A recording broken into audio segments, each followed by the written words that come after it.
The smell of yeast and burnt sugar clung to my clothes as I pushed through the heavy door of O'Malley's pub. After 14 hours on my feet, my lower back throbbed with each step, and flour still dusted the creases of my jeans, despite 3 attempts to brush it away. The dim lighting and low hum of conversation wrapped around me like a welcome blanket, so different from the bright chaos of Dolce Mattina, my tiny bakery wedged between a laundromat and a pawn shop in Little Italy. "Rough day?" Marco, the bartender, asked as I collapsed onto a stool near the end of the bar. He was already pouring my usual, a whiskey neat that I'd learned to appreciate during the grueling first year of business ownership. "The espresso machine died during morning rush," I said, accepting the glass gratefully. Then I burned 3 batches of biscotti because I was trying to fix it myself. And Mrs. Ricci came in to complain that last week's cannoli weren't sweet enough. I took a long sip, feeling the burn slide down my throat. "Sweet enough. Can you believe that?" Marco chuckled, his weathered face crinkling with sympathy. "Mrs. Ricci complained when my grandmother made her cannoli, and that woman was Sicilian. Don't take it personal.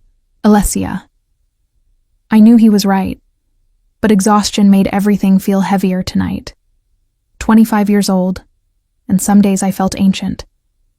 My mother would have laughed at that, would have told me in her musical Italian accent that I didn't know what tired meant.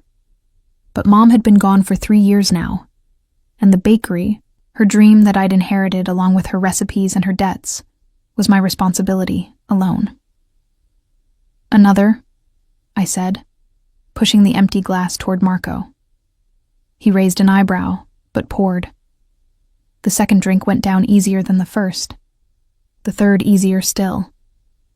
By the fourth, the edges of the world had softened pleasantly, and I found myself laughing at Marco's stories about the regular customers, at nothing and everything. "You should slow down," he suggested gently, but I waved him off. "I'm celebrating," I announced, my words slightly slurred. "Celebrating that I didn't burn down my own bakery today. That's worth drinking to, right?" The stool beside me scraped against the floor as someone sat down. I glanced over, my vision swimming slightly, and found myself looking at a man who seemed carved from shadows and expensive wool. His suit was charcoal gray, perfectly tailored to broad shoulders that tapered to a narrow waist.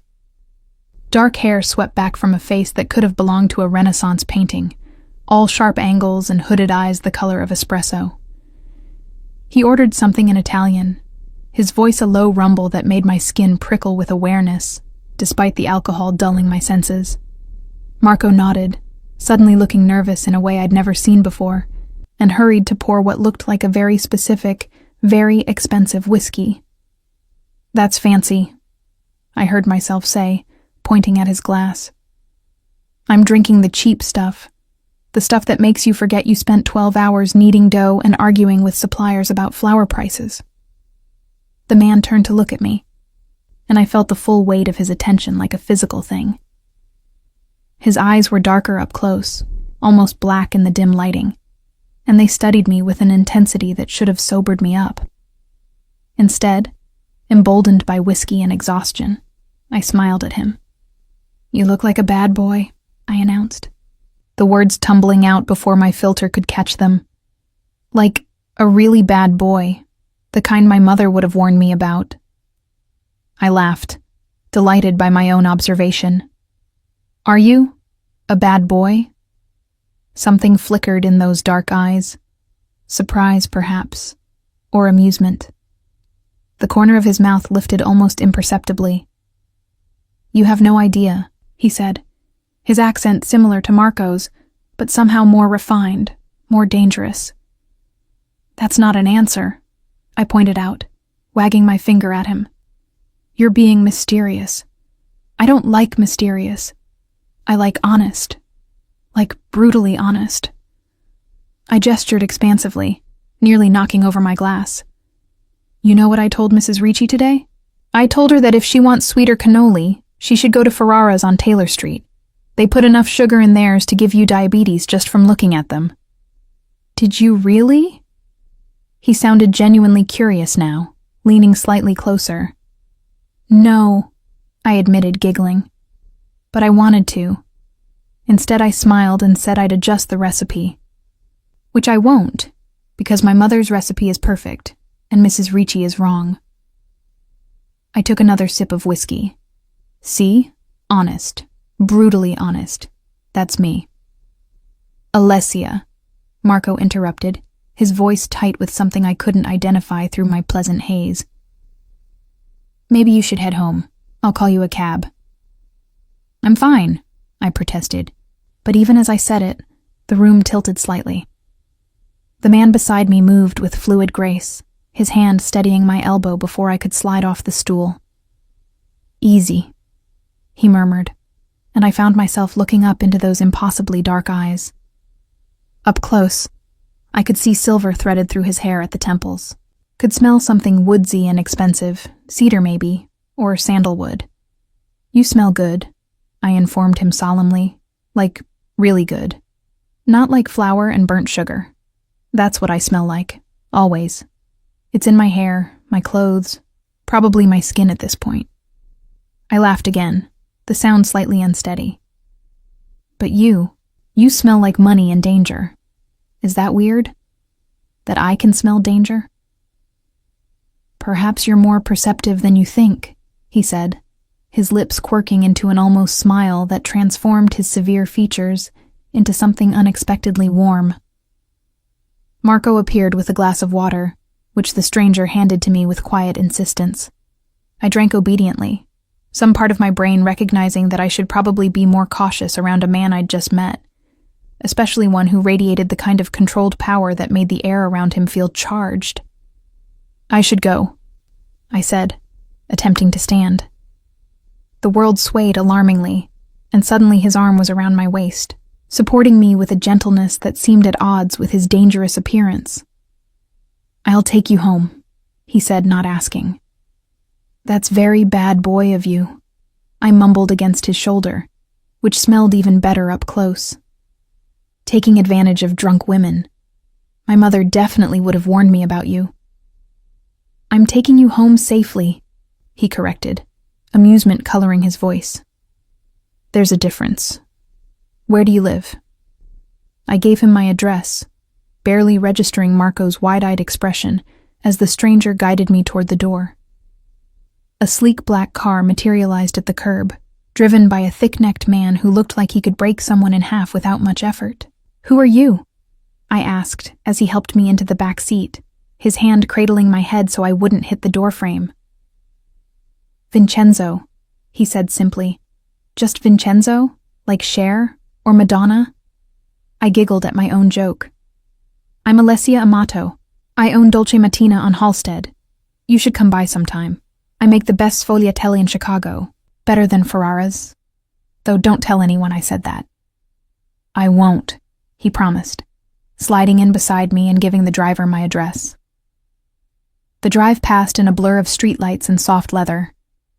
I found myself listing against Vincenzo's solid shoulder, his arm coming around me in a gesture that felt protective rather than predatory. Through my alcoholic haze, I registered that this should concern me more than it did, that getting into a car with a stranger was dangerous, that my mother would be furious if she knew. But there was something about him, about the way he handled me with careful respect, about the warmth in his eyes when I'd called him a bad boy, that made me feel unexpectedly safe. You really do look like trouble, I mumbled into his shoulder as the car pulled up outside my apartment building. The very handsome kind of trouble. He helped me out of the car and up the 2 flights of stairs to my door, waiting patiently while I fumbled for my keys. When I finally got the door open, he steadied me in the doorway. Will you be all right? He asked, genuine concern in his voice. I nodded, suddenly feeling the full weight of the evening's alcohol hitting me. Thank you. Vincenzo who's like Cher. You're a gentleman bad boy, the best kind. Something shifted in his expression, an emotion I couldn't name flashing across his features before being carefully controlled. Get some rest, Alessia.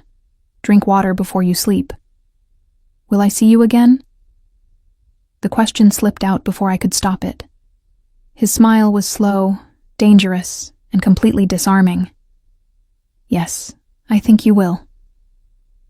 As I closed the door and leaned against it, listening to his footsteps recede down the hallway, I had the strange, inexplicable feeling that my life had just tilted on its axis, that the handsome stranger with the expensive suit and the dangerous eyes had somehow become important in a way I couldn't yet understand. I stumbled to bed, still wearing my flour-dusted clothes, and dreamed of dark eyes and woodsy cologne, and a voice that promised both danger and safety in the same breath. The hangover arrived with the dawn, pounding behind my eyes with vicious enthusiasm. I dragged myself out of bed, swallowed 3 aspirin with a liter of water, and somehow made it to the bakery by 5 a.m. to start the day's baking. My head throbbed with each movement, but muscle memory carried me through mixing dough, shaping loaves, preparing the cases for the morning rush. By the time I flipped the sign to open at 7, I'd almost convinced myself that last night had been an alcohol-induced hallucination. Surely I hadn't called a complete stranger a bad boy. Surely I hadn't gotten into his car, hadn't pressed against his shoulder, hadn't asked if I'd see him again. The memory made me cringe as I served Mrs. Chen her usual sesame bread and espresso. Professional, I reminded myself. I was a professional business owner, not some silly girl who got drunk and flirted with dangerous-looking men. The morning rush came and went. I was restocking the cannoli case when the door chimed, and I looked up to find Vincenzo standing in my bakery. He looked different in daylight, or perhaps I was simply sober enough to see him clearly. The expensive suit remained, this time a navy that made his dark eyes even more striking. But what caught my attention was the way he surveyed the small space, with the same intense focus he'd turned on me last night, as if cataloging every detail, every entrance and exit, every potential threat. "You came," I said stupidly, heat flooding my cheeks. I'm sorry about last night. I don't usually drink like that, or call people bad boys, or accept rides from strangers." "You were honest," he said, approaching the counter with that same fluid grace I remembered. I appreciated it. Up close, in the bright overhead lights, I could see more details I'd missed. A small scar near his left eyebrow. The way his jaw was just slightly asymmetrical, as if it had been broken once and healed imperfectly. Hands that looked powerful, despite their elegant shape, with knuckles that showed the faint shadows of old scars. "What can I get you?" I asked, forcing myself into professional mode. "The sfogliatelle are fresh from the oven, and I have some excellent biscotti if you're looking for something to go with coffee." "The sfogliatelle," he decided, "and an espresso. You mentioned yours were better than Ferrara's." I couldn't help but smile at that. I was drunk when I said that. "But you meant it." It wasn't a question. "Yes," I admitted, "I absolutely meant it." As I prepared his order, I felt his eyes on me, watching with that same unsettling intensity. Most of my customers chatted while I worked, shared gossip about the neighborhood, complained about the weather or the Cubs. Vincenzo simply watched, silent and observant, as if I were something worth studying. "Here," I said, sliding the plate across the counter. The sfogliatelle was perfect, if I said so myself. The layers of pastry shell crisp and golden. The ricotta filling just the right balance of sweet and creamy. He took a bite, his expression remaining carefully neutral. But I saw the slight widening of his eyes, the barely perceptible nod of approval. "You were right," he said finally. "Better than Ferrara's." The compliment warmed me more than it should have. "My mother's recipe. She learned it from her grandmother in Naples." "Your mother?" he prompted gently. "She died 3 years ago. Cancer." The words still hurt to say, but less than they used to. She always wanted to open a bakery in Chicago. This was her dream. I gestured at the small space around us.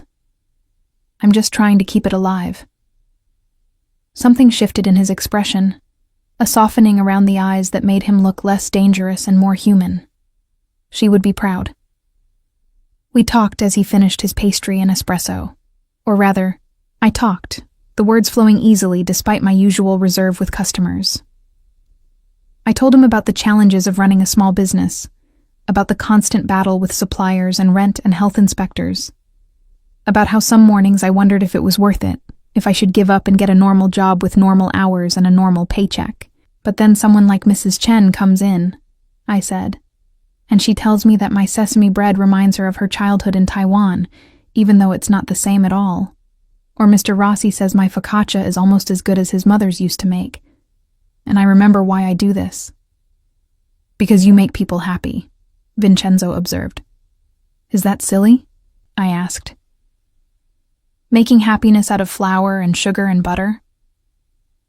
No. His voice was firm, almost fierce. It's not silly at all. He came back the next day, and the day after that, always in the late morning, after the rush had subsided but before the lunch crowd arrived, always ordering something different, the cannoli, the biscotti, the fig cookies my mother used to make only at Christmas. We fell into a rhythm, a strange friendship built on 30-minute conversations amid the smell of baking bread. He asked questions, listened with that intense focus, seemed genuinely interested in the minutiae of my days. I found myself looking forward to his visits, to the way his presence made the cramped bakery feel less lonely. I learned small things about him through careful observation. The way he always sat where he could see the door. How his phone rang constantly, but he always silenced it when talking to me. The expensive watch on his wrist, the kind that cost more than 6 months of my rent.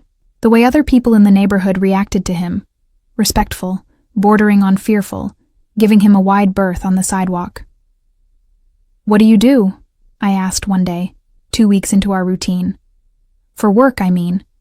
You're always in a suit, but you never seem to be in a hurry to get anywhere." He smiled, that slow, dangerous smile I'd come to recognize. "Import and export, family business." "That's vague," I observed. "It is," he agreed, not elaborating. "Are you being mysterious again?" I challenged, hands on my hips. "Because I told you, I don't like mysterious. I know, you like honest." He leaned forward slightly, his dark eyes holding mine. "But sometimes, Alessia, honesty can be dangerous." A shiver ran down my spine that had nothing to do with cold. "Are you dangerous, Vincenzo?" "Yes." No hesitation, no attempt to soften the truth. "To some people, never to you." I should have been frightened, should have recognized the warning for what it was, and asked him to leave, to stop coming to my bakery. Instead, I found myself drawn to that honesty, to the way he answered my questions without flinching, even when the answers revealed shadows I couldn't quite see. By the 3rd week, I caught myself watching the door at 10:30, waiting for him to arrive. Caught myself saving back the best sfogliatella of the morning, the one with the most perfect layers. Caught myself wearing lip gloss to work, something I never bothered with normally. "You like him," my assistant Rosa observed one afternoon after Vincenzo had left. She was a sharp-eyed woman in her 60s who'd known my mother and had strong opinions about everything. "He's a customer," I protested weakly. Rosa didn't look convinced. "A customer who you smile at like he's bringing you sunshine. A customer who looks at you like you're something precious he wants to protect. He doesn't." "He does," she interrupted, "and everyone in this neighborhood sees it. Do you know who he is, Alessia?"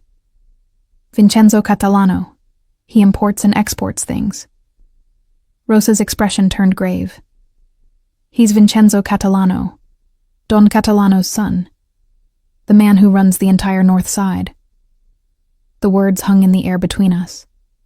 I knew what she meant, what she was really saying. Mafia. The word we didn't say out loud in Little Italy, but everyone understood. "I don't believe that," I said, but even as I spoke, pieces were clicking into place. The expensive clothes, the way people treated him, the guards I'd seen waiting outside in black SUVs, the vague answers about his work. "Believe it or don't," Rosa said gently. "But be careful, Dolcezza. Men like that, they live in a different world than us. And that world is dangerous." That night, alone in my apartment, I Googled Vincenzo Catalano. The results were sparse, deliberate vagueness that spoke volumes. A few society page photos from charity events, always in the background, never the focus. Business licenses for legitimate companies. No criminal record, but then, men at that level rarely had ones.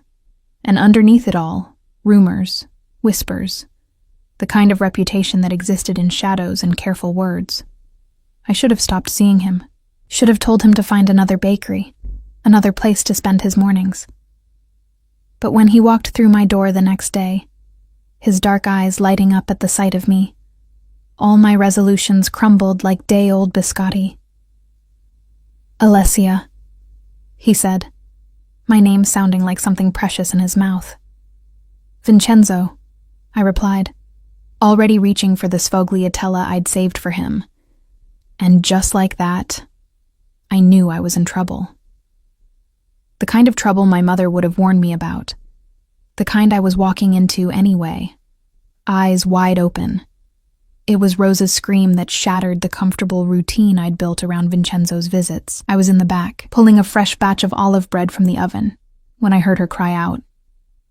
The tray clattered to the floor as I ran to the front of the shop, my heart hammering against my ribs. Rosa stood frozen behind the counter, her face pale, staring at two men who had just entered. They weren't customers. Everything about them, from their cheap suits to the way they positioned themselves to block the door, screamed threat. "Where is he?" the taller one demanded in English heavily accented with what sounded like Russian. "Where is Catalano?" "I don't know who you're talking about," I said, my voice steadier than I felt. "This is a bakery. If you're not here to buy something, don't play stupid." The shorter man moved toward the counter, and I saw the bulge under his jacket that could only be a weapon. "We know he comes here. Every day like clockwork. Where is he?" "I'm right here." Vincenzo's voice came from behind them, soft and deadly. I hadn't heard the door open, hadn't seen him arrive. He simply materialized, and suddenly the two men were the ones who looked afraid. "Catalano." The taller man turned, trying to maintain his bravado, but failing. "Our boss wants to talk to you. About territories. About arrangements." "Then your boss can call my office like civilized people do." Vincenzo's voice remained calm, but there was something underneath it now. Something cold and absolutely merciless. "He doesn't send men to a bakery to terrorize innocent women. We weren't... Get out." 2 words, quietly spoken, that carried more threat than any shout. "And tell Sergei that if any of his men come within 2 blocks of this place again, I will consider it a declaration of war." The men fled. Actually fled, stumbling over each other in their haste to reach the door. Through the window, I watched them climb into a black sedan and speed away. Vincenzo turned to me, and I saw something in his eyes I'd never seen before. Fear. "Are you hurt? Did they touch you?" "No, we're fine," I said, but my hands were shaking. Rosa had sunk onto a stool, fanning herself with a newspaper. "Madonna mia," she breathed. "Madonna mia." "Rosa, go home," Vincenzo said, his voice gentling. "Take the rest of the day off, with pay," he added, glancing at me. After Rosa left, still muttering prayers, Vincenzo locked the front door and flipped the sign to "closed." I wanted to protest, to tell him he couldn't just close my business. But the words died in my throat when I saw his expression. "We need to talk," he said. "Yes," I agreed. "We really do." We sat at one of the small tables by the window, the afternoon sun streaming through and illuminating the fine dust of flour that always seemed to hang in the air. For the first time since I'd met him, Vincenzo looked uncertain, his powerful hands clenched on the table between us. "You know what I am," he said finally, not a question. "I've heard rumors. Rosa told me. I met his eyes, refusing to look away. Are they true? Are you really what she says you are? Yes. That same unflinching honesty I'd come to expect from him. My father was Don Catalano. When he died 5 years ago, I took his place. I run the family's interests on the north side, legitimate and otherwise. Otherwise, I repeated numbly. You mean illegal? Criminal? Yes. He didn't try to soften it, to make excuses. I'm not going to lie to you, Alessia. I've done things that would horrify you. Things I'm not proud of, but things that were necessary to protect what's mine. I absorbed this, trying to reconcile the brutal reality with the man who had spent the last month eating pastries in my bakery, who listened to my stories with genuine interest, who looked at me like I was something precious. Why did you come here? I asked. That first morning after the bar, why did you keep coming back? His expression softened. Because you called me a bad boy and meant it as an insult. Because you were honest with me in a way no one else dares to be. Because when I'm here, in your bakery, I get to be just Vincenzo. Not Don Catalano, not the head of the family. Just a man who likes sfogliatelle and the woman who makes them. I'm not some escape from your life, I said, anger flaring despite my fear. I'm not a fantasy you can visit when you need a break from being a criminal. I know that. He reached across the table, his hand covering mine. I should have pulled away, but I didn't. You're real, Alessia. The only real thing in my life. And that's why this is so dangerous. What do you mean? He withdrew his hand, running it through his hair in frustration. Those men today, they're from the Volkov organization. Russians trying to muscle into our territory. They've been looking for leverage, for any weakness they can exploit. And now, they know about you. The implications settled over me like a shroud. They know you care about me, so I'm a target. Yes. The word was heavy with regret. Which is why I need to stop coming here. Need to stay away from you, keep you safe. Something fierce rose in my chest, surprising me with its intensity. Don't I get a say in this? In whether you stay or go? Alessia? No. I stood, planting my hands on the table. You don't get to make decisions about my life without asking me. You don't get to decide what's safe for me. That's my choice. He looked up at me, surprise and something else, something that looked almost like hope, crossing his features. You don't understand what you're saying, what being involved with me means. Then explain it to me, honestly. No more vague answers about import and export.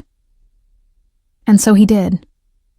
For the next hour, as the afternoon light shifted through the windows and the closed bakery grew quiet around us, Vincenzo told me the truth. About his family's history in Chicago, about the territory wars and the truces, about the gray areas where legitimate business blurred into something darker, about the violence he'd ordered, the men he'd hurt, the weight of responsibility for hundreds of people who depended on the family for their livelihood. He didn't try to make it palatable, didn't try to paint himself as anything other than what he was, a man who had inherited a position of power and had done what was necessary to maintain it, regardless of the cost to his soul. I'm not a good man, Alessia, he finished. I'm exactly the bad boy you called me that first night. Worse, actually. I sat with this information, turning it over in my mind.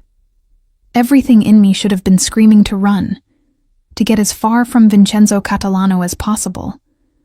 But instead, I found myself thinking about the way he'd protected Rosa and me today, the gentleness in his hands when he'd steadied me that drunken night, the authentic interest he'd shown in my life and work. I need time, I said finally, to think about this. About what it means.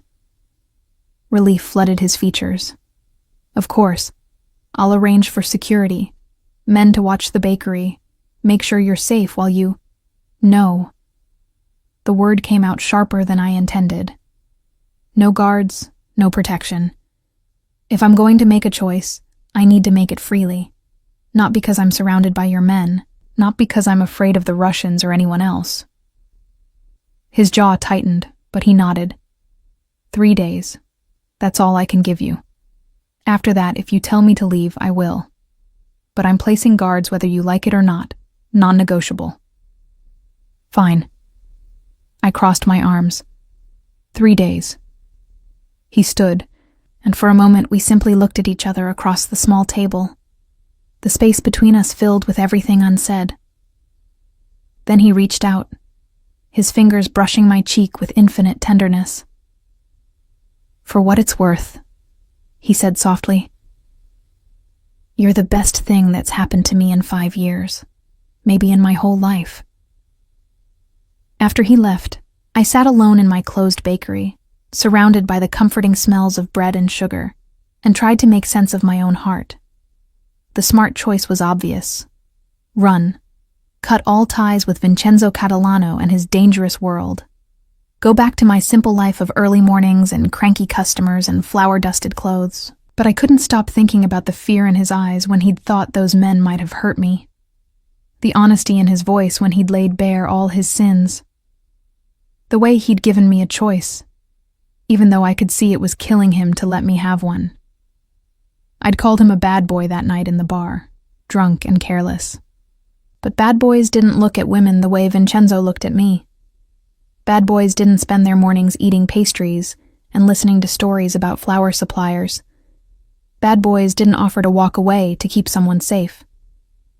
Bad boys didn't break their own hearts to protect someone else's. I picked up my phone and stared at it for a long moment before typing out a text to the number he'd given me 3 weeks ago, the one I'd never used. I need more than 3 days. But I'm not telling you to leave. Not yet. His response came almost immediately. Take all the time you need. I'll wait. And somehow I knew he would. No matter how long it took, Vincenzo Catalano would wait for me to make my choice. Because beneath the dangerous exterior, beneath the title and the power and the blood on his hands, he was a man who had learned to love someone who saw him for exactly what he was. The question was whether I was brave enough to love him back. 3 days turned into a week. I didn't close the bakery again, didn't hide away to think. Instead, I threw myself into work with almost manic energy, arriving earlier and staying later, kneading dough until my arms ached and my mind went blissfully blank. Vincenzo kept his word. He didn't come to the bakery, but I saw evidence of his protection everywhere. The black SUV parked across the street with its occupants changing in 8-hour shifts, the way Mrs. Ricci stopped complaining about everything, as if someone had suggested such complaints might be unhealthy. The envelope of cash that appeared in my mail slot with no note, just enough to cover the espresso machine repair I'd been putting off.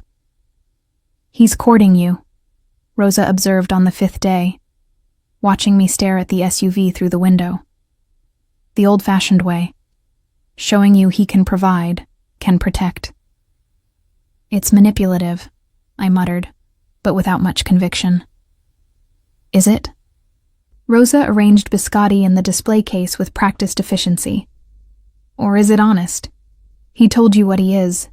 Now he's showing you what that means. Protection, resources, a life where you wouldn't have to worry about espresso machines or supplier bills. I don't want his money. No? She gave me a knowing look. Then what do you want? Dolcezza? I couldn't answer that question, not honestly. Because the truth was, I wanted Vincenzo. I wanted his morning visits and his careful attention, and the way he looked at me like I was the solution to a problem he'd been trying to solve his whole life. I wanted the man who ate sfogliatelle and listened to me complain about Mrs. Ricci, not the Don who ordered violence and controlled territories. But I was beginning to understand that I couldn't have one without the other. They were the same person, inextricably linked. On the 8th day, I made my decision. I closed the bakery early, at 2 instead of 5, leaving Rosa to handle the late afternoon customers. The address I'd gotten from my phone's GPS led me to a neighborhood I'd never visited. Upscale brownstones with manicured lawns and expensive cars parked at the curb. Vincenzo's house was at the end of the street, a 3-story brownstone that managed to look both elegant and fortress-like. I knew security cameras had tracked my approach long before I rang the bell. The man who answered the door was thick-necked and armed, his jacket failing to conceal the weapon at his hip. "I'm here to see Vincenzo," I said, lifting my chin. "Alessia Amato." Recognition flickered across his face. "Wait here." He returned 2 minutes later with Vincenzo himself, who looked stunned to find me on his doorstep. He wore casual clothes, jeans and a black sweater that somehow made him look more dangerous than the expensive suits. "Alessia." My name came out rough, uncertain. "Is something wrong? Are you safe? Can I come in?" He stepped aside immediately, dismissing the guard with a subtle gesture. I entered a space that was somehow both luxurious and austere. Expensive furniture arranged with military precision. No personal photographs or decorations to reveal anything about the man who lived here. "This way," he said, leading me to a study lined with books and dominated by a massive desk. "Can I get you something? Water? Coffee?" "Answers," I said. "I need answers before I can make a choice." He gestured to a leather chair before settling into one across from it, giving me space. "Ask me anything." "The violence," I began. "The hardest question first. The things you've done. Will they ever stop? Can you walk away from that life?" His expression turned grave. "I won't lie to you. No, I can't walk away. The family needs someone at its head, someone who understands how the system works. If I step down, there would be chaos, fighting for control. People would die, innocent people caught in the crossfire. So you're trapped. By choice and by responsibility." He leaned forward, elbows on his knees. "But the violence, that's changed over the years. I've worked to legitimize as much of our operation as possible. The drugs, the prostitution, I've shut all of that down. It cost me allies, made enemies, but I don't traffic in human suffering. Not anymore." "But you still hurt people." "Yes." No hesitation. "When they threaten what's mine, when they break the rules we all agreed to follow. I'm not asking you to approve, Alessia. Just to understand that the world I live in has different rules, different necessities." I absorbed this, studying his face. "If I choose to be with you, what does that make me? An accessory? A mob wife living in denial?" "It makes you my conscience," he said softly. "The one person who can tell me when I'm going too far, who sees me as a man instead of a title. You asked me once if I was a bad boy. The truth is, I've been trying to be better, not good. Maybe that's impossible for someone like me. But better, less ruthless, more human." "Because of me?" I asked, surprised. "Because of you." He held my gaze. "Because when I'm with you, I remember what it feels like to be more than the role I inherited. You make me want to be worthy of the way you look at me." My heart clenched at the raw honesty in his voice. "I'm scared, Vincenzo. Scared of your world.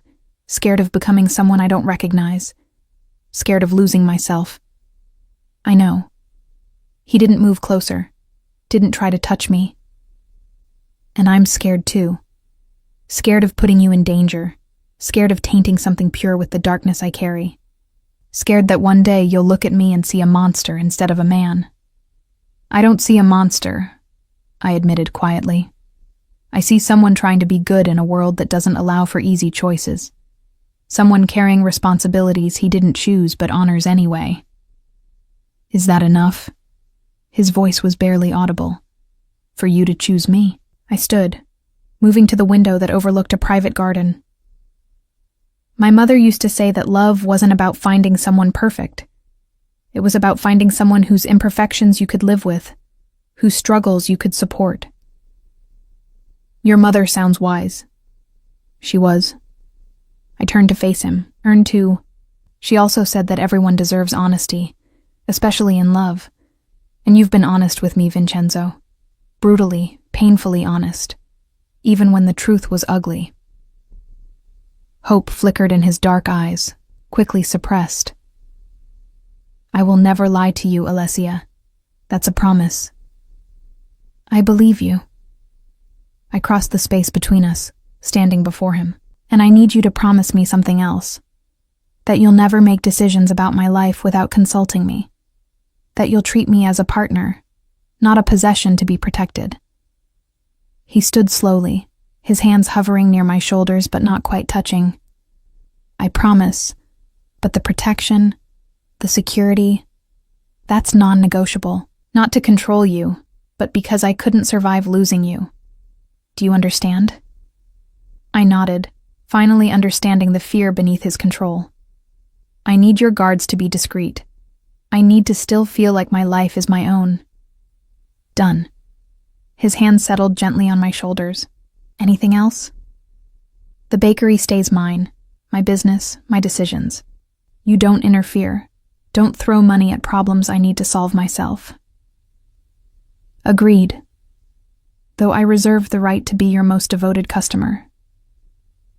And if I ever say stop, if I ever say this isn't working, you let me go. No threats, no intimidation, no making it impossible for me to leave." Something painful crossed his face, but he nodded. "I swear it, on my life, on everything I hold sacred. If you want to walk away, I'll let you go." I searched his eyes, looking for deception, for manipulation. I found only sincerity, and a love so fierce it nearly stole my breath. "Then I choose you," I said simply. "I choose us. Whatever that means, whatever it costs. I choose to try." The kiss that followed was nothing like I'd imagined.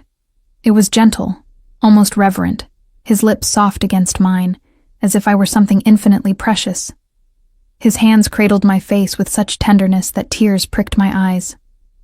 "Alessia," he breathed against my mouth. "My Alessia." "You're bad boy," I teased, pulling back to see his reaction. His laugh was surprised and genuine, transforming his severe features. "The worst. You have no idea." "Then show me," I challenged. "Show me your world, Vincenzo. The good and the bad. No more shields, no more protection from the truth. If I'm choosing this, I'm choosing all of it." "Are you sure?" he asked seriously. "Once you see, you can't unsee." "I'm sure." I took his hand, lacing our fingers together. I spent 8 days trying to talk myself out of this. 8 days trying to convince myself that the smart choice was to walk away. But I've never been good at smart choices. I'm much better at honest ones.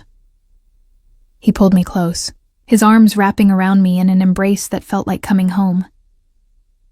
"Then let's be honest together. No more secrets, no more shields. Just you and me." And standing there in his study, surrounded by the trappings of a life I was only beginning to understand, I felt something settle in my chest. Not peace, exactly, but purpose. The choice was made. Now came the work of living with it, of learning to love a man whose hands were stained, but whose heart beat only for me. The weeks that followed my decision felt like living in 2 worlds simultaneously. By day, I was Alessia Amato, owner of Dolce Mattina, serving cannoli and brewing espresso for the neighborhood regulars. By night, I entered Vincenzo's world, learning the careful social dances of family dinners and business meetings where nothing was quite what it seemed. "This is Angelo." Vincenzo introduced me to a heavy-set man with cold eyes at a restaurant in Gold Coast. "He manages our construction interests." What he meant, Angelo handles the legitimate front for money laundering. "And this is Dante. He oversees shipping." What he meant, Dante coordinates the import of luxury goods that occasionally hide other, less legal items. I learned to read between the lines, to understand the careful language and loaded silences, learned which questions to ask and which to leave unspoken. Vincenzo never lied to me, kept his promise of honesty, but he taught me how to navigate a world where truth was often dangerous. "You're a natural," he observed one night as we drove home from a charity gala where I'd made pleasant conversation with the wife of a federal judge. The other wives like you. They trust you." "Should they?" I asked, still uncomfortable with my role in his empire. He took my hand, bringing it to his lips. "You're exactly who you've always been, Alessia. Honest, kind, genuine. That's why they trust you, and why I love you." The words hung in the air between us. He'd never said them before, not directly. "You love me?" I whispered. "From that first night in the bar when you called me a bad boy with such conviction." His smile was soft in the darkness of the car. "You saw through every defense I've built, saw the man underneath. How could I not love you?" "I love you too," I admitted, even though sometimes I think I'm crazy for it. "You probably are." His expression turned serious, which is why what I'm about to ask matters so much. Anxiety spiked in my chest. "What?" "Marry me." I stared at him, certain I'd misheard. "What?" He pulled a small velvet box from his pocket, opening it to reveal a ring, a perfect emerald flanked by diamonds that caught the streetlights as we passed. "Marry me, Alessia." Not because it's expected, not because of my position, but because I can't imagine my life without you in it. Because you're the only honest thing in my world, and I'm selfish enough to want to keep you forever. Tears blurred my vision. "Vincenzo, I know it's fast. I know you have doubts. But I also know that what we have is real, is worth fighting for. Will you marry me?" Part of me wanted to say yes immediately, to let myself fall completely into the safety of his love. But the part that had learned to navigate his dangerous world knew better. "Ask me again in 6 months," I said quietly. "After I've really lived in your world, after I know what being your wife means. If we still feel this way then, I'll say yes." Disappointment flickered across his features, quickly masked, but he nodded, closing the ring box. 6 months. Fair enough. The test came sooner than either of us expected. It was a Tuesday morning, 3 weeks after his proposal. I was opening the bakery. Rosa still hadn't arrived when the door burst open. 2 men entered, not the same Russians from before, but with the same energy of barely controlled violence. "Vincenzo Catalano," the taller one demanded. "Where is he?" "I don't know." My heart hammered, but I kept my voice steady. He doesn't tell me his schedule. Liar. The shorter man moved around the counter toward me. "You're his woman. You know where he is." I backed up, reaching behind me for anything I could use as a weapon. My fingers closed around a rolling pin. "Get out of my bakery. Not until you tell us where to find him." The man lunged. I swung the rolling pin with all my strength, connecting with his shoulder. He bellowed in pain, and his companion rushed forward. I was outmatched, and we both knew it. As his hand closed around my wrist, I heard the sharp crack of the door slamming open. "Get away from her." Vincenzo's voice was death itself. He stood in the doorway flanked by 4 of his men, his expression so cold, so absolutely merciless that the men attacking me froze. "Boss, we were just... You touched what's mine." Vincenzo moved with terrifying speed, his fist connecting with the man's jaw in a punch that sent him crashing into the display case. Glass shattered, pastries flying. The fight that followed was brutal and brief. Vincenzo's men subdued the intruders with efficient violence while Vincenzo himself pulled me behind him, shielding me with his body. "Are you hurt?" His hands ran over me, checking for injuries. When he saw the red marks on my wrist where I'd been grabbed, something animal and vicious flashed in his eyes. "I'm okay," I assured him, even though I was shaking. "Vincenzo, I'm okay." He turned to the men being held by his guards, both now bloodied and clearly terrified. "Who sent you?" "The Volkov organization." The taller one spat blood. "They want to negotiate." "By attacking my fiancée?" Vincenzo's voice was deadly quiet. "In her place of business?" "We just wanted to get your attention. You have it." He looked at his men. "Take them to the warehouse. I'll deal with them later." Then to me, gentle despite the violence still lingering in his posture. "Come on, let's get you out of here." "No," I pulled away from his protective hold. "No, I'm not leaving." "Alessia." "This is my bakery, Vincenzo. Mine. I'm not going to let them chase me out of it." I looked at the shattered display case, the pastries scattered across the floor. "I need to clean this up. Need to salvage what I can. Then my men will help you." It wasn't a suggestion. For the next 2 hours, Vincenzo's feared enforcers swept glass and rehung the door that had been knocked loose. They worked in silence, these dangerous men, moving with surprising care around the fragile space of my bakery. Rosa arrived to find me directing them, her eyes wide with shock at the scene. "Madonna mia, what happened?" "An accident," I said, using the careful language I'd learned. "Everything's fine now." After the mess was cleaned and Rosa had been assured of her safety, Vincenzo pulled me aside. "You need to close the bakery for a few days, just until I can ensure this won't happen again." "No," I crossed my arms. "We talked about this. You don't make decisions about my business. Someone attacked you, Alessia. Grabbed you, threatened you, in your own bakery." His control was fraying, fear and fury mixing into something volatile. "I can't protect you if you won't let me." "I didn't say you couldn't protect me. I said you couldn't control me. There's a difference." "Is there?" He ran his hands through his hair, frustration evident. "Because from where I'm standing, keeping you safe requires control, requires making sure you're not vulnerable." "I will always be vulnerable," I said quietly. "That's the price of being with you. We both knew that going in." "That doesn't mean I have to like it." His voice broke slightly. "Doesn't mean I can watch someone hurt you and not destroy everything in response." I took his hands, feeling them tremble. "I know. But you have to trust me to make my own choices, even dangerous ones." 6 months, he said suddenly, fiercely. "That's how long you wanted before answering my proposal. Can you honestly tell me this hasn't changed your answer?" I looked around my bakery, at the men who'd cleaned up the aftermath of violence, at Rosa who'd stayed despite her fear, at Vincenzo whose hands held mine with desperate gentleness. "It's changed everything, and nothing." "What does that mean?"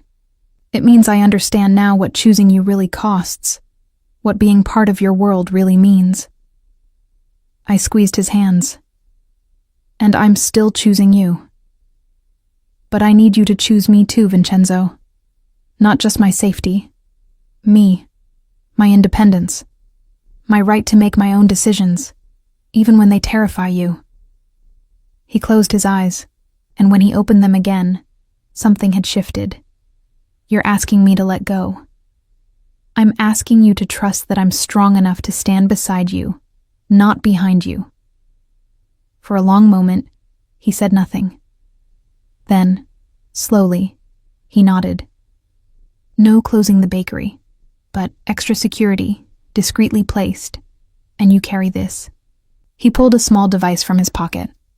"Press the button, and my men arrive in under 2 minutes. Non-negotiable." I took the device, recognizing it as the compromise it was. "Deal. And Alessia?" He pulled me close, his forehead resting against mine. "When those 6 months are up, and I ask again, think about saying yes, because I don't think I can survive losing you." "Then don't lose me," I whispered. "Just love me. That's all I need." 3 months passed in relative peace. The attack on my bakery seemed to have established a boundary. Vincenzo's response, whatever it had been, was effective. No more men burst through my door with demands. No more threats. But the incident had changed something between us. Vincenzo struggled visibly with his need to protect me, and his promise to let me maintain my independence. I saw it in the way he watched me when he thought I wasn't looking, in the careful questions about my day, in the increased security I pretended not to notice. "He loves you terribly," Rosa observed one morning as we prepared the day's first batch of focaccia. "Like it causes him physical pain." "I know," I said quietly. "And you? Do you love him back?" "Yes." No hesitation. 3 months ago, I would have qualified that answer. Now I knew the truth.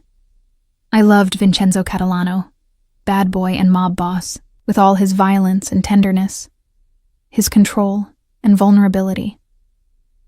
I loved the way he looked at me like I was his salvation, the way he fought himself to give me the freedom I needed. The question of marriage hung between us, unspoken but present. We were nearly at the 6-month mark I'd requested. Soon he would ask again, and I would need an answer. The decision was made for me on a cold December morning. I woke in Vincenzo's bed, in the brownstone I'd been staying at more and more frequently, to find him already dressed and on the phone. His voice was tight, with barely controlled fury. "When?" A pause. "How many men?" Another pause. Longer. "I'm on my way." He noticed me awake and ended the call abruptly. "I have to go. There's a situation." "What kind of situation?" "The kind where people die if I don't handle it personally." He crossed to the bed, cupping my face. "Stay here. Don't leave the house. My men will be outside." "Vincenzo, please, Alessia. For once, just do what I ask." He kissed me hard, desperately, then was gone. I tried to settle back into bed, but anxiety gnawed at me. Something about the call, about the look in his eyes, had been different. More urgent, more afraid. By noon, I couldn't stand it anymore. I called his phone and it went straight to voicemail. Called again. Same result. I was reaching for my coat when Vincenzo's guard Marco appeared in the doorway. "Mrs. Amato, Mr. Catalano asked me to inform you." "Where is he?" I demanded. Marco's expression was carefully neutral.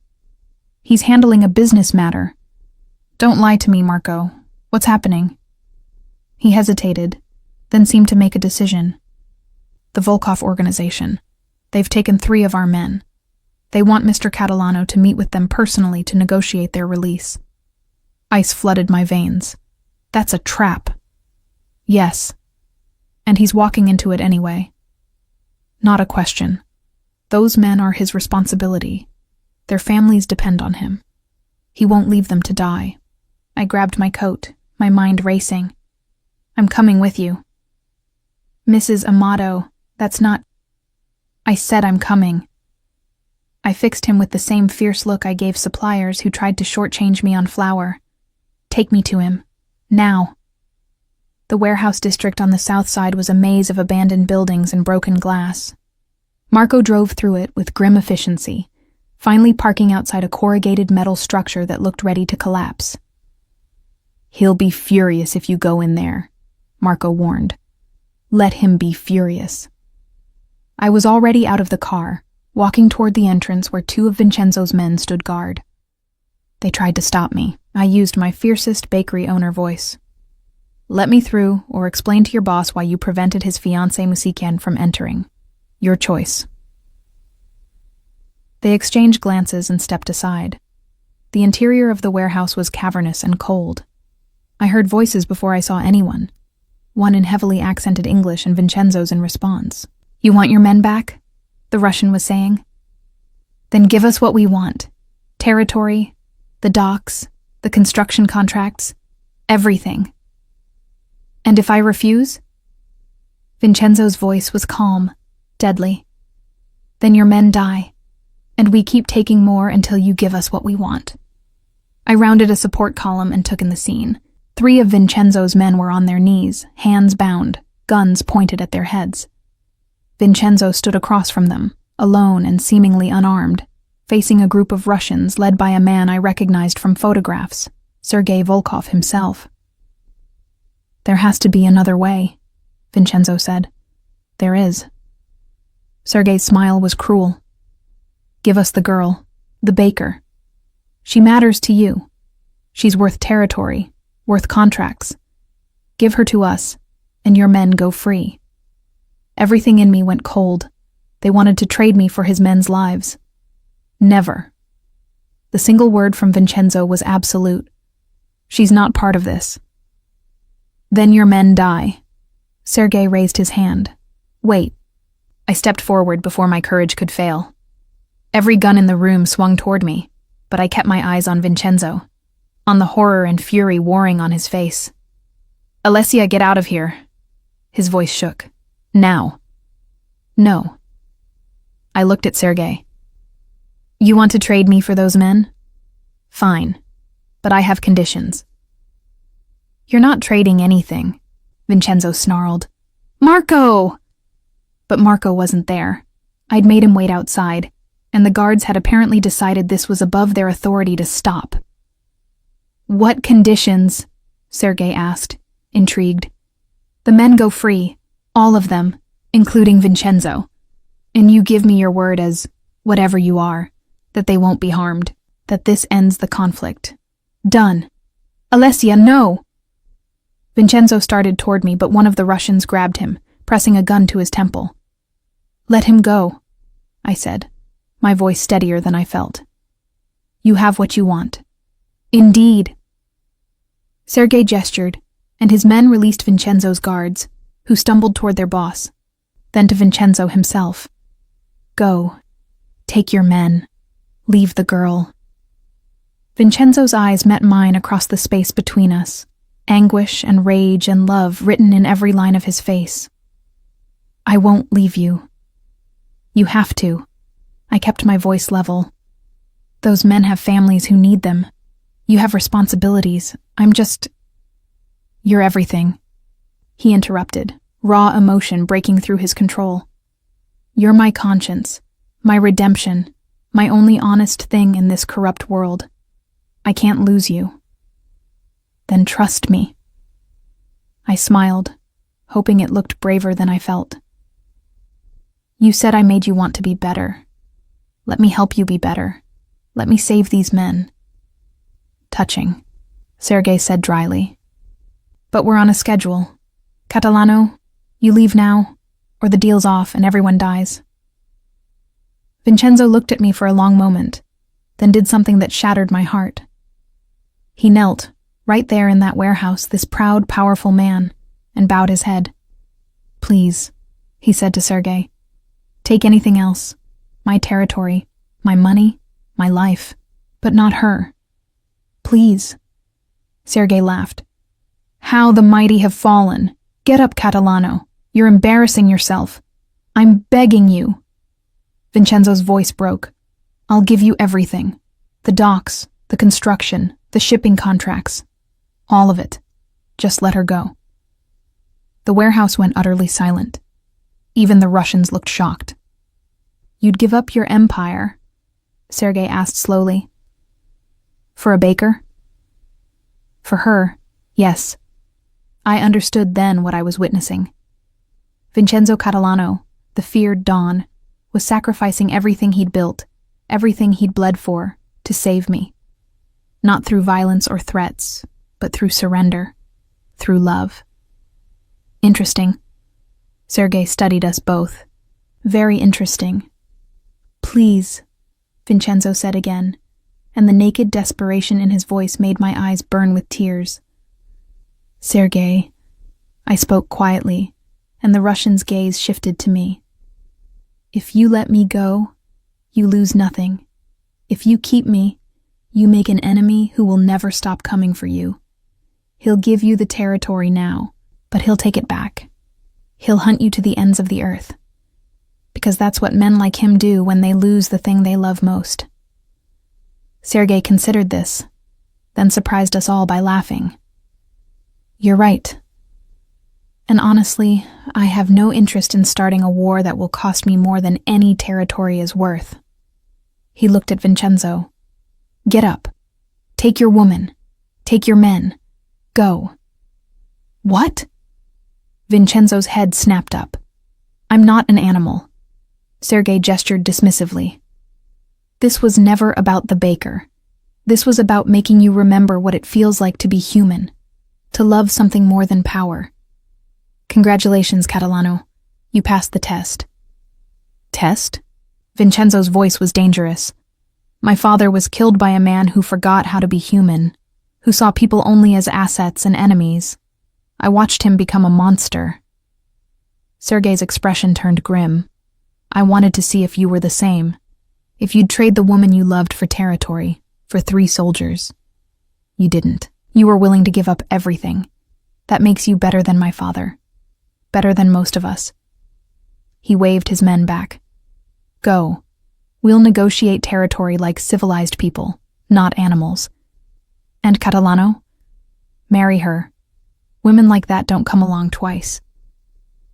The drive back to Vincenzo's brownstone was silent. His men took their own vehicles. Vincenzo and I sat in the back of the SUV, his hand gripping mine so tightly it hurt. Neither of us spoke. We couldn't. Once inside, in the privacy of his study, the dam broke. Vincenzo pulled me against him, his body shaking. I thought I'd lost you. I know. I held him tightly, feeling wetness against my neck. He was crying, this powerful, dangerous man. Crying for me. Don't ever do that again, he demanded, his voice fierce. Don't ever risk yourself like that. I had to. Those men. Damn the men. He pulled back to look at me, his eyes red. I would have let them all die to keep you safe. Does that make me a monster? Probably. But I don't care. You're more important than anything. Than everyone. That's not true and you know it. I cupped his face. Those men have families. Children. You wouldn't have been able to live with yourself if they died because you were protecting me. Maybe not. He caught my wrists, holding my hands against his face. But I couldn't live without you either. The choice would have destroyed me. You understood that. That's why you walked into that warehouse. Why you offered yourself. Yes. Simple, honest. Marry me. Not a question this time. A plea. Not in 6 months. Now. Tomorrow. I can't wait anymore, Alessia. I need to know you're mine in every way that matters. I've been yours since I called you a bad boy in that bar, I said gently. Since you looked at me like I was the most interesting thing in your world. I'll marry you, Vincenzo. Not because I'm afraid or grateful or trapped, but because I love you. All of you. The bad boy and the good man you're trying to be. His kiss was different this time. Not desperate, but reverent. A promise and a beginning. We're terrible at this, he murmured against my lips. You know that, right? We almost got you killed today. We saved 3 men and potentially prevented a war, I countered. I'd say we're pretty good at it. At what?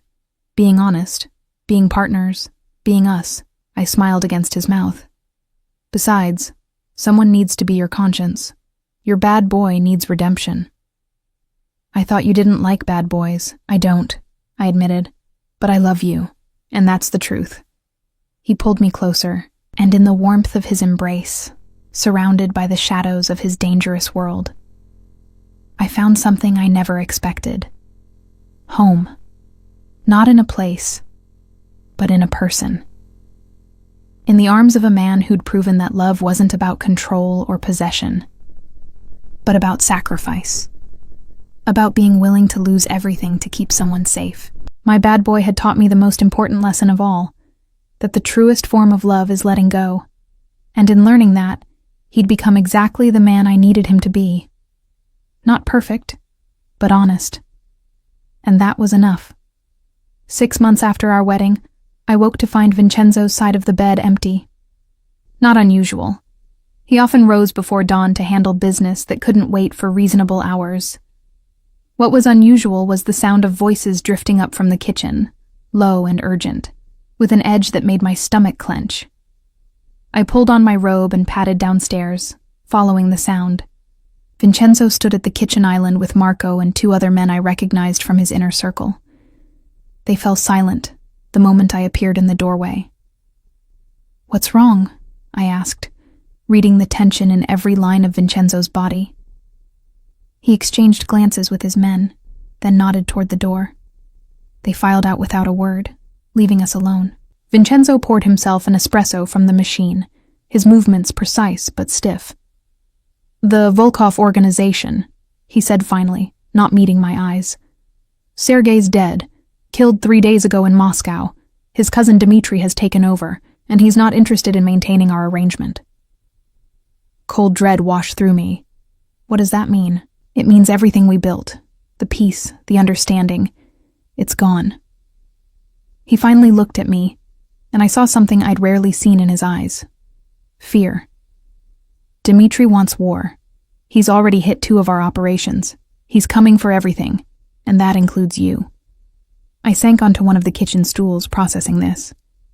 "So what do we do?" "We?" He crossed to me, taking my hands in his. "You don't do anything. I'm sending you somewhere safe, Montana maybe, or Italy, somewhere he can't reach you." "No." The word came out sharper than I intended. His jaw tightened. "Alessia, this isn't negotiable. You're my wife. Your safety is my decision," I interrupted, pulling my hands free. "We've had this conversation before, Vincenzo. You don't get to unilaterally decide what's safe for me. This is different." His voice rose with frustration. Sergei was a man of honor, twisted as that honor was. Dmitri is a rabid dog. He doesn't follow the old rules, doesn't respect boundaries. He'll use you to hurt me, and I can't. His voice broke. "I can't lose you." I stood, moving into his space, forcing him to look at me. "Then don't lose me. But don't send me away either. We face this together." "You don't understand what you're asking." "I understand perfectly." I cupped his face, feeling the stubble rough against my palms. "I understand that if I run now, I'll spend the rest of my life running. That you'll never truly believe I'm safe, never stop looking over your shoulder. I understand that our marriage means standing together, especially when it's hard." Something shifted in his expression, pain and pride warring for dominance. "You're the bravest person I know, and the most stubborn." I learned from the best. I managed a small smile. "Besides, I have insurance." "What insurance?" I pulled away, moving to the coffee maker to fix my own cup. "Detective Donovan, the one from the Organized Crime Task Force. We've been talking." The temperature in the room dropped 10 degrees. "Talking." His voice was dangerously soft. "What kind of talking?" "The kind where I've been documenting everything I learn about your world. Nothing that would incriminate you directly," I added quickly, seeing his expression darken. "But enough that if something happens to me, it all goes public. Every connection, every arrangement, every politician and judge in your pocket. Not just your family, Vincenzo. Everyone." He stared at me as if I'd become a stranger. "You've been building a case against me? Against everyone who might hurt me to get to you?" I met his gaze steadily. "It's mutually assured destruction. Insurance that no one can touch me without bringing down the entire system, Dmitri included." "And you didn't think to tell me this? Would you have let me do it if I had?" His silence was answer enough.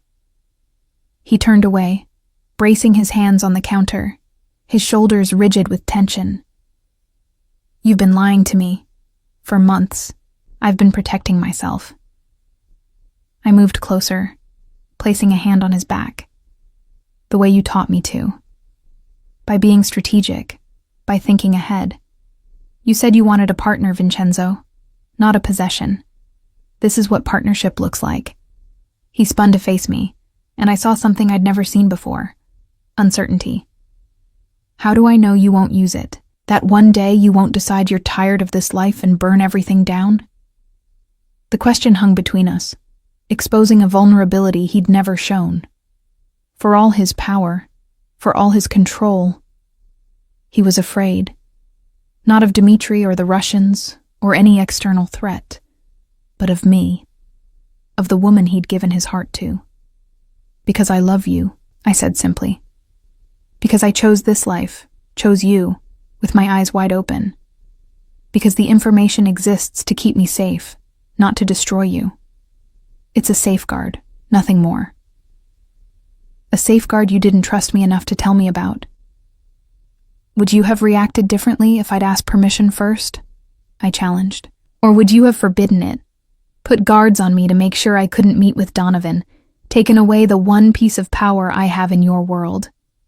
He closed his eyes, and I watched him struggle with the truth.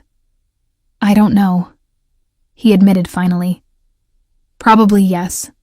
I would have tried to control it, to manage it, because that's what I do. That's how I keep people safe. But control isn't the same as safety. I took his hand, lacing our fingers together. You can't control me into being safe, Vincenzo. You can only trust that I'm smart enough, strong enough, to protect myself. With your help, yes, but not under your complete control. He opened his eyes, searching my face. This is why you said yes when I proposed. Not just because you loved me, but because you'd already built your exit strategy. Partly, I admitted, but mostly because I believed you when you promised you'd let me go if I asked. This way, I made sure everyone else would too. A laugh escaped him, rough and unexpected. My clever wife. You've built a nuclear option. Our clever wife, I corrected. And yes, I have.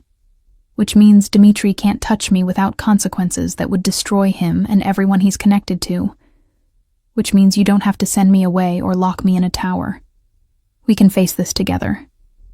He pulled me against him, his arms wrapping around me with familiar strength. You terrify me sometimes. You know that. Good. I rested my head against his chest, hearing his heartbeat steady and strong. Fear keeps people honest. We stood like that for a long moment, the kitchen gradually brightening with dawnlight. Finally, Vincenzo pulled back just enough to look at me. If we're doing this together, then we do it my way. You don't leave the house without security. You don't meet with anyone, including Donovan, without my knowledge. And you tell me everything from now on. No more secrets. Agreed, as long as you do the same. No protecting me from information because you think I can't handle it. No making decisions about my safety without consulting me first. True partnership. He nodded slowly. True partnership. And one more thing. I met his eyes. We expand the bakery. He blinked, clearly not expecting that. What? If I'm going to be living in constant threat of violence, I need something normal to hold on to. Something that's mine, that has nothing to do with your world. I want to open a second location, maybe a cafe component. I want to hire more staff, teach them my mother's recipes. I want to build something that matters. Understanding dawned in his eyes. You want to create life while surrounded by death. Yes, I smiled. Is that too much to ask? No. He kissed my forehead, gentle and reverent. It's perfect. We'll start looking at properties this week. The sound of footsteps made us both turn. Marco appeared in the doorway, his expression apologetic. Boss, sorry to interrupt, but we have a problem. Dimitri's men just hit the warehouse on Canal Street. 3 of our guys are injured, 1 critical. Vincenzo's entire demeanor shifted, the loving husband transforming into the cold, calculating Don. Get them to Dr. Ricci. I want every man we have on the streets by noon, and find out how they knew about that warehouse. Someone's talking. Marco nodded and disappeared. Vincenzo turned back to me, conflict evident in his expression. I have to go handle this. I know. I straightened his collar, a wifely gesture that felt surreal given the conversation we were having.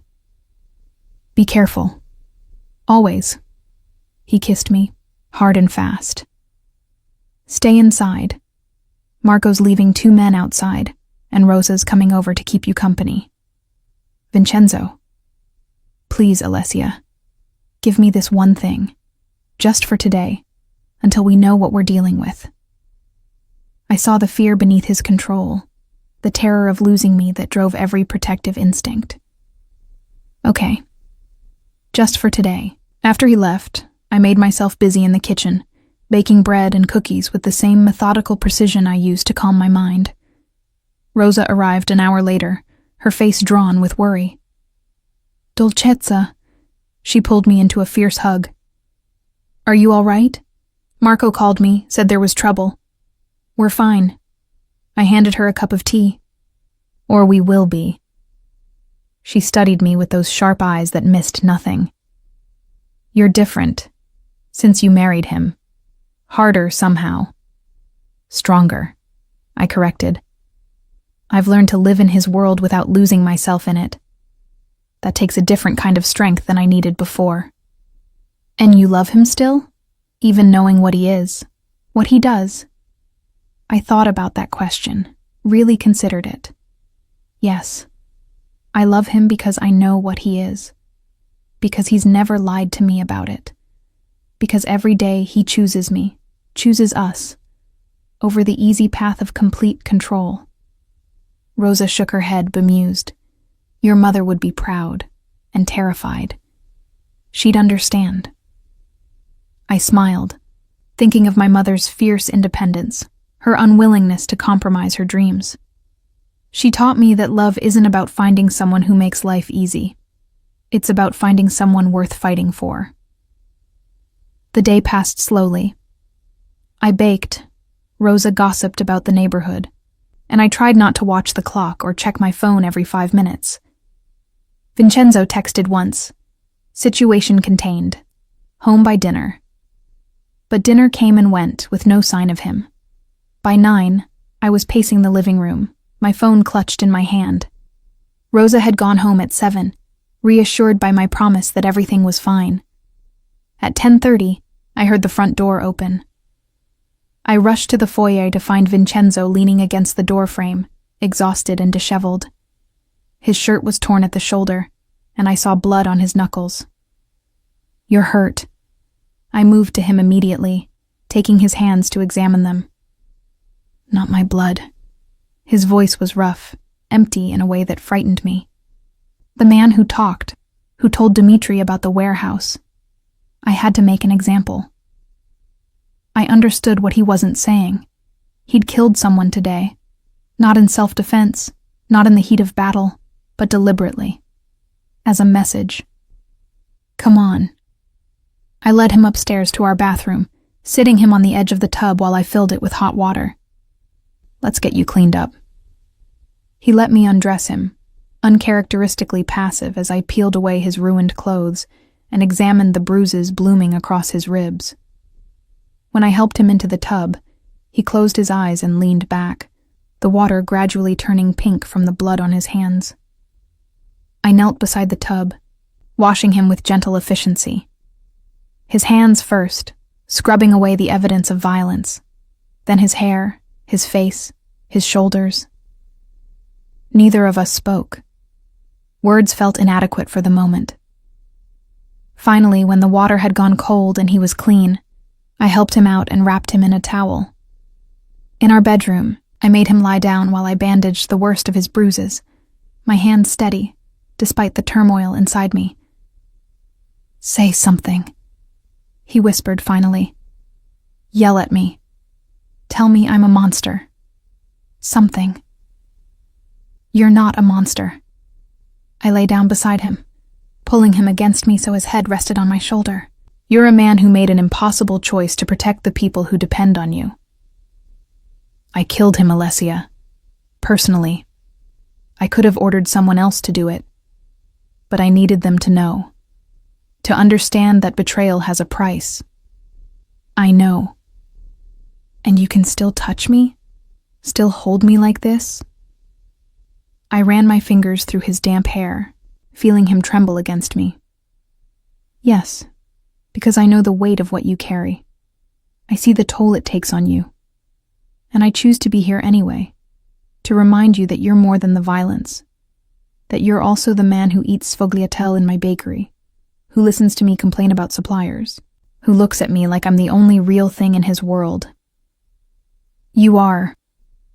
His arms tightened around me. You're the only thing that makes sense, the only thing that feels clean. We lay like that for a long time, his body gradually relaxing as exhaustion claimed him. Just before he fell asleep, he murmured, "I'm glad you built your insurance. Glad you're smart enough not to trust me completely." "I trust you with my heart," I whispered back.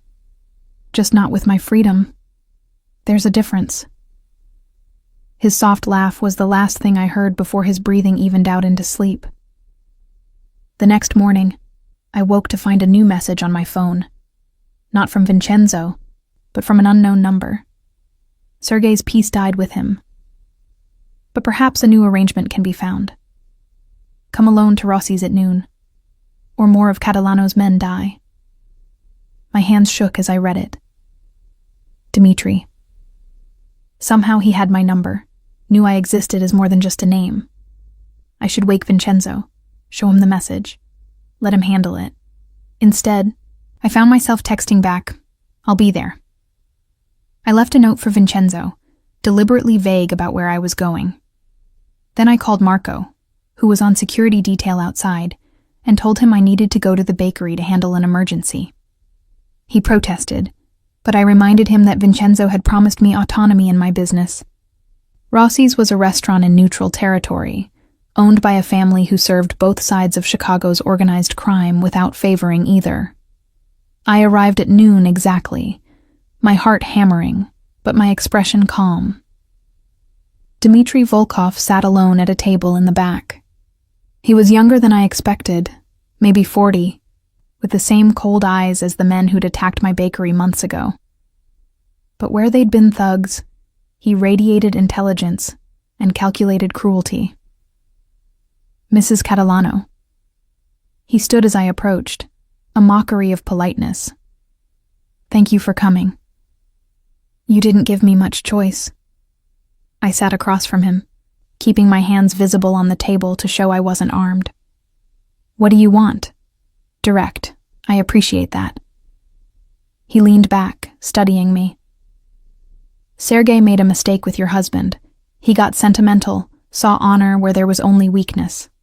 I don't make those mistakes." "Then why am I here?" "Because I've done my research on you. Alessia Amato, the baker who married the mob boss, the innocent who walked into Catalano's world and somehow survived it." His smile was razor sharp. "Except you're not innocent anymore, are you? You've learned to play the game, built your own insurance policy with the police." My blood ran cold. He knew about Donovan. "How?" "I have people everywhere, including inside the police department." He leaned forward. "Here's what's going to happen. You're going to convince your husband to give me what I want. The docks, the construction contracts, the import operations, everything Sergei asked for. In exchange, I let you both live. And if I refuse, then I kill everyone you care about, starting with that sweet assistant of yours, Rosa, then your neighbors, your suppliers, every customer who walks into your bakery. I'll burn your world down piece by piece until there's nothing left but ashes and grief. And then, when you're completely broken, I'll kill you too. Slowly." The threat was delivered with such casual certainty that I believed every word. This wasn't a negotiation. It was an execution, just delayed. "There's a third option," I heard myself say. His eyebrow rose. "Oh?" "You let me finish my tea. I walk out of here. And tomorrow, every connection you have, every politician, every judge, every dirty cop gets exposed. Not just in Chicago. Everywhere your organization operates. New York, Moscow, everywhere. It all goes public." "You're bluffing." "Am I?" I pulled out my phone, opening it to show him a document. "This is a dead man's switch. If I don't reset it every 24 hours, everything I've compiled gets automatically sent to every major news organization in the country. And trust me, I've been thorough. Your organization won't survive the exposure." His expression didn't change. but I saw calculation in his eyes. Sergei was right about one thing. You are interesting. I'm practical. I put my phone away. You want war with Vincenzo? Fine. Fight him directly. But leave me out of it. Because if I die, if anything happens to me, your entire empire comes down too. That's the deal. And Catalano knows about this meeting? Not yet. I stood, proud that my legs didn't shake. But he will. And he'll understand that this is how I chose to protect both of us, by making myself too dangerous to kill. Dmitri studied me for a long moment, then laughed. You really are extraordinary. Sergei saw it, and so do I. Very well, Mrs. Catalano. You have your deal. I won't touch you or your people. But the war with your husband continues. Fair enough. I turned to leave, then paused. One more thing. If you ever threaten me again, I won't wait 24 hours. I'll burn everything down immediately, including my own husband's operations. I've already accepted that cost. Have you? His silence was answer enough. I walked out of Rossi's with my head high, made it 3 blocks before the adrenaline wore off, and I had to lean against a building, shaking so hard I could barely stand. I'd just gambled everything on a bluff I prayed I'd never have to follow through on. My phone rang. Vincenzo. Where are you? His voice was tight with barely controlled fury. Marco said you went to the bakery, but you're not there. I'm on Taylor Street. Can you pick me up? Silence then. Stay where you are. I'm coming. He arrived 10 minutes later, pulling up in his Bentley with an expression that would have terrified me 6 months ago. Now I simply opened the door and slid in beside him. I met with Dmitri, I said before he could speak. He threatened me, threatened everyone I care about, so I threatened him back, with everything I have on his organization. He's agreed to leave me alone. Vincenzo's hands tightened on the steering wheel. You did what? What I had to do. What you taught me to do. I used the only weapon I have. You could have been killed, Alessia. He could have. But he didn't. I took his hand, forcing him to look at me. Because I made myself more valuable alive than dead. Because I'm not just your wife anymore, Vincenzo. I'm a player in this game too. Maybe it's time you accepted that. He stared at me, emotions warring across his face. Fury, fear, pride, love. You're going to give me a heart attack. Better than making you a widower. I managed a shaky smile. Take me home. We both need to process what just happened. As he drove, I leaned my head against the window and realized something profound. I'd walked into Vincenzo's world as an innocent, someone who needed protection and guidance. But I'd become something else entirely. A partner who could stand beside him, who could make her own plays and face her own dangers. I'd become exactly what this life required. Someone brave enough to love a dangerous man, and strong enough to be dangerous herself. And somehow,